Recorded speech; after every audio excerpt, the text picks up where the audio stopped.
Buat teman-teman yang lagi pengen belajar fotografi dari dasar ya, dari basic benar. Nah, di video kali ini tepat untuk kalian simak.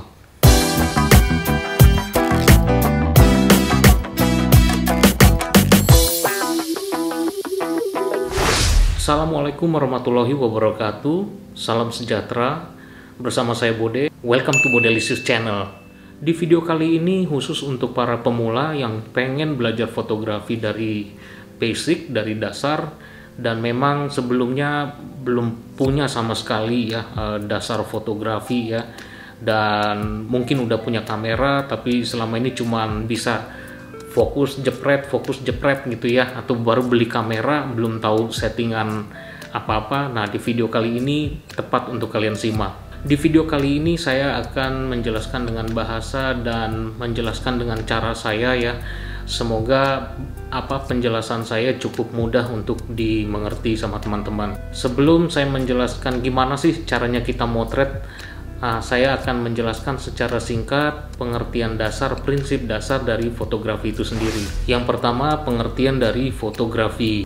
Fotografi itu terdiri dari dua suku kata, yaitu foto dan grafi. Foto itu artinya adalah sinar atau cahaya, dan grafi adalah gambar. Maka fotografi itu bisa kita artikan sebagai menggambar dengan cahaya atau sinar. Maka dari itu peranan sinar atau cahaya di sini adalah sangat penting di dalam fotografi. No lights, no picture. Tidak ada cahaya, tidak ada gambar. Dan teori yang saya jelaskan di dalam video kali ini berlaku untuk semua jenis kamera ya, baik itu kamera DSLR maupun kamera mirrorless, dan juga untuk kamera point and shoot atau kamera pocket ya, yang ada fungsi settingan manualnya, ini juga bisa. Proses terjadinya sebuah foto adalah sinar datang masuk ke dalam lensa, kemudian diteruskan ke sensor yang ada di dalam bodi kamera. Di dalam fotografi kita mengenal istilah exposure.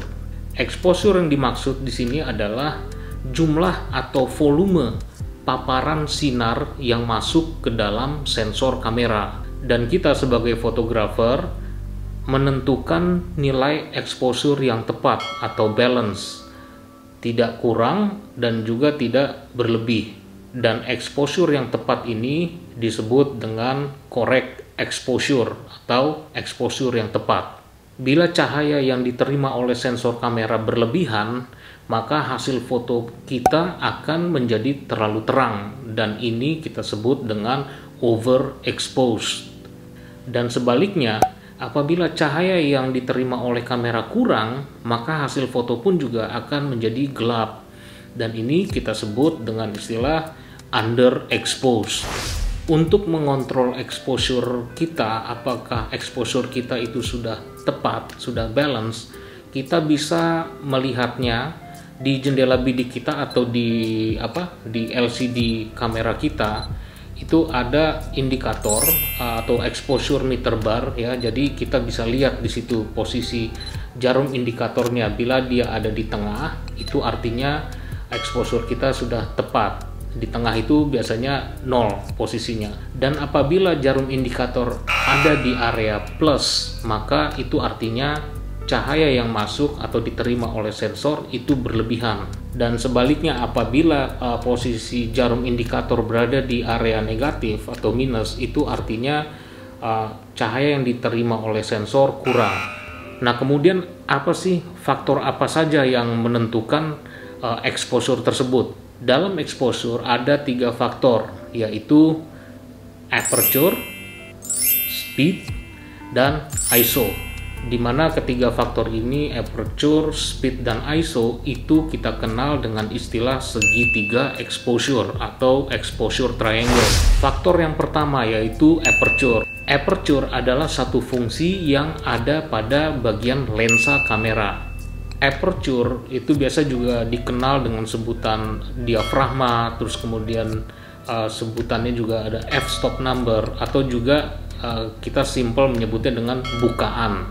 Jadi aperture di sini adalah bukaan yang menentukan banyak atau sedikitnya sinar yang masuk ke dalam lensa kemudian diteruskan kepada sensor kamera. Jadi aperture itu diibaratkan seperti mata kita, mata manusia.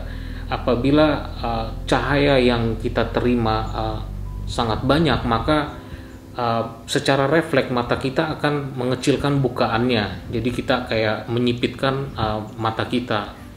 Dan sebaliknya, apabila kita berada pada ruangan yang minim cahaya atau gelap, dan secara otomatis juga mata kita akan membuka lebar untuk menerima cahaya yang lebih banyak. Kemudian apa sih pengaruhnya aperture itu pada sebuah hasil foto? Yang pertama yaitu semakin besar aperture kita bukaannya semakin besar, maka semakin banyak cahaya yang masuk dan foto kita hasilnya pun akan lebih terang. Kemudian yang kedua yaitu depth of field. Depth of field atau ruang tajam atau background blur, atau juga kalau sekarang lebih populer dengan istilah bokeh, dimana dengan menggunakan aperture yang besar, bukaan yang besar, itu artinya kita bisa mengisolasi subjek foto kita. Kalau kita motret misalnya model gitu ya, subjek kita manusia, maka dengan bukaan yang besar itu subjek akan terisolasi dengan background akan menjadi buram atau blur. Dan sebaliknya, apabila kita menggunakan bukaan yang kecil, aperture yang kecil, maka background yang dihasilkan akan terlihat lebih jelas. Kemudian yang kedua yaitu speed.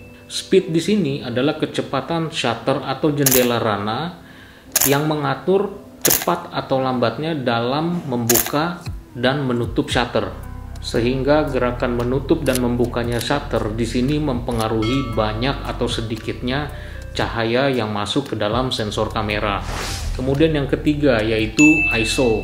ISO di sini adalah tingkat sensitivitas terhadap cahaya pada sensor kamera, di mana penggunaan ISO di sini nantinya akan mempengaruhi kerapatan piksel atau resolusi pada sebuah hasil foto.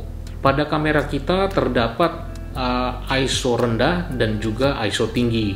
Pertanyaannya sekarang adalah mengapa kita perlu menaikkan ISO? Yang pertama, kita memotret dalam kondisi yang minim cahaya. Kemudian yang kedua, yaitu kita sudah menggunakan aperture yang besar dan juga kita menggunakan shutter speed yang wajar, namun kita masih belum ketemu exposure yang normal. Maka dari itu langkah terakhir yang harus kita lakukan adalah dengan cara menaikkan ISO. Di kamera kita ada beberapa mode pemotretan yang bisa kita pilih. Yang pertama adalah manual, yang kedua adalah shutter speed priority, yang ketiga adalah aperture priority, kemudian ada yang namanya program, dan yang terakhir adalah mode auto. Sekarang kita akan mencoba memotret dengan mode yang pertama, yaitu dengan mode manual. Pertama kita pilih di sini modenya ya. Oke, di sini kita bisa lihat sekarang mode M. Di bawah sini ada shutter speed keterangannya ya, 1/125, terus kemudian ada aperture-nya 16. Nah, kemudian yang di sebelah aperture ini ada exposure meter bar atau indikator ya. Nah, ini ada +3 sampai dan -3 dan +3 ya ke sebelah kanan ya. Nah, di tengah-tengahnya itu netral ya, 0. Nah, di sini kita bisa lihat saya pencet setengah di sini, saya fokuskan ke subjek. Di sini kelihatan di indikator ini jarumnya ini ada masuk ke sebelah kiri sedikit ya. Ini artinya foto kita ini indikator bilang bahwa foto kita under exposed ya. Beberapa stop, ini hampir 1 stop, hampir menyentuh angka 1 ya di sini. Nah, ini artinya kita harus menyeimbangkan exposure-nya. Saya coba untuk shutter speednya mungkin tetap di 125. Sekarang saya akan merubah aperture-nya, bukaannya lebih kecil lagi, berarti angkanya besar ya, lebih naik. Oke, saya naikkan di sini 14.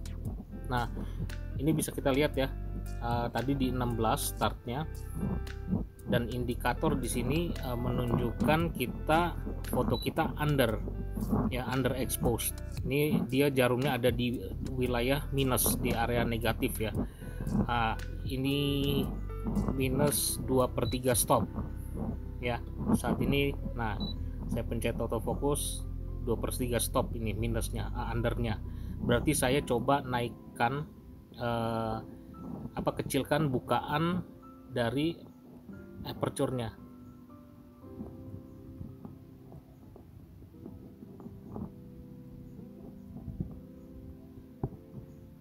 Oke, di sini saya putar-putar dialnya sampai saya mendapatkan posisi jarum indikator ada di posisi tengah seperti ini sekarang. Berarti ini aperture-nya yang tepat adalah 13 dan shutter speed-nya 125 dengan ISO 100. Saya coba foto. Oke, seperti ini hasilnya. Misalnya aperture kita tadi aperture kita 16.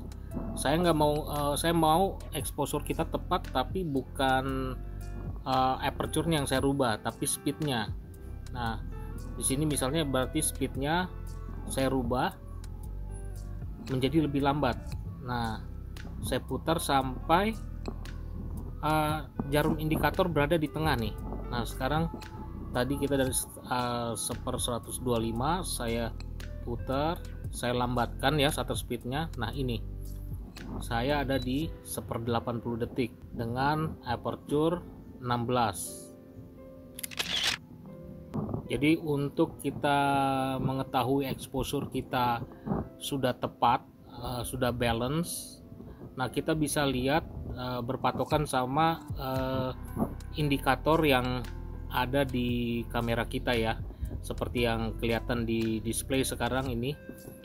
Itu ada 1, 2, 3 ya, minus ke sebelah kiri dan plus ke sebelah kanan. Kalau ke sebelah kanan plus itu artinya foto kita overexposed, semakin terang, sementara ke kiri itu minus, berarti lebih gelap. Oke, itu tadi ya cara penggunaan kita memotret dengan mode manual. Oke, selanjutnya kita akan coba memotret dengan mode shutter speed priority.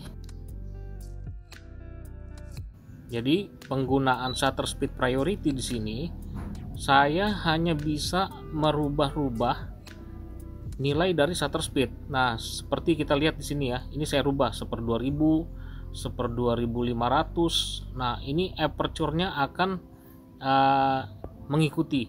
Nah, ini bisa kita lihat berubah lagi ya, saya turunkan speednya 1/1000, 1/800 tuh. Oke, aperture berubah-berubah. Oke, jadi ini kamera yang merubah, kita nggak bisa mengganti nilainya. Oke, seperti ini hasilnya. Oke, jadi seperti itu kita kalau pakai shutter speed priority. Oke, selanjutnya kita akan coba mode aperture priority ya. Oke, sekarang saya ada di mode aperture priority, hanya bisa merubah nilai dari aperture-nya. Untuk speednya itu ditentukan oleh kamera. Jadi sama seperti kita menggunakan speed priority tadi, ini kebalikannya aja. Jadi kita nggak pusing gitu nentuin speednya berapa ya. Kita nggak bedanya dengan manual ya seperti itu. Jadi kalau manual kita tentukan dua-duanya, kalau di speed priority ataupun aperture priority kita menentukan salah satunya aja. Di sini juga keunggulannya kalau kita pakai aperture priority atau shutter speed priority, kecenderungan untuk exposure kita correct balance itu lebih tinggi ya. Terus kemudian di sini saya yang menentukan bukaannya, aperture-nya, dan ketika saya besarkan bukaan aperture-nya, saya turunkan nilainya ya. Nah, ini nih kita bisa lihat shutter speed cenderung akan naik ke atas, jadi berbanding kebalik. Misalnya saya mau pakai speednya 8. Shutter speednya ini secara otomatis dapat di 1/200 detik. Saya pencet setengah, autofocus. Nah, seperti ini hasilnya. Oke, jadi seperti itu contoh kita memotret dengan mode aperture priority. Selanjutnya yaitu program. Pada mode program ini artinya sebenarnya otomatis ya. Saya hanya bisa menentukan ISO, dan untuk aperture dan speednya ini kamera yang nentuin. Tugas saya di sini cuman ya fokus, jepret, ya udah begitu aja. Fokus, kemudian saya tekan full shutter saya. Jadi seperti ini hasilnya. Jadi program ini walaupun otomatis, tapi dia kita masih bisa merubah-rubah ya nilainya. Yang berubah sih memang dua-duanya di sini, speed maupun aperture. Namun di sini sudah secara otomatis ditentukan oleh kamera dan pasti korek ya exposure-nya. Misalnya di sini saya mau saya mau merubah, mau f-nya 8, berarti mata saya di sini tinggal ngelihat ke indikator itu aperture di sini. Nah, saya putar terus sampai dapat 8. Speednya di sini dapat 1/250 detik. Oke, seperti ini hasilnya. Menurut saya ini sama seperti kita menggunakan aperture priority maupun speed priority ya. Cuman saja di sini kalau kita putar dialnya ini dua-duanya yang berubah. Dan misalnya saya mau melihat di mode program, saya mau menentukan speednya 1/200. Ya udah, saya lihat ke sebelah kiri, saya langsung rubah nih. Misalnya saya mau 1/200. Nah, yang sebelahnya aperture-nya akan nentuin. Di sini sekarang dapat 10. Oke, seperti ini contohnya. Baik, itu tadi cara kita memotret dengan mode program. Demikian video kali ini. Semoga penjelasan saya di tutorial video ini cukup jelas dan mudah dipahami. Dan bila video ini dirasa berguna buat teman-teman, silakan klik tombol like dan jangan lupa juga untuk mensubscribe. Dan bila mungkin ada pertanyaan dari teman-teman atau komentar, silakan tulis komentar atau pertanyaan di kolom komentar yang ada di bawah ini. Salam.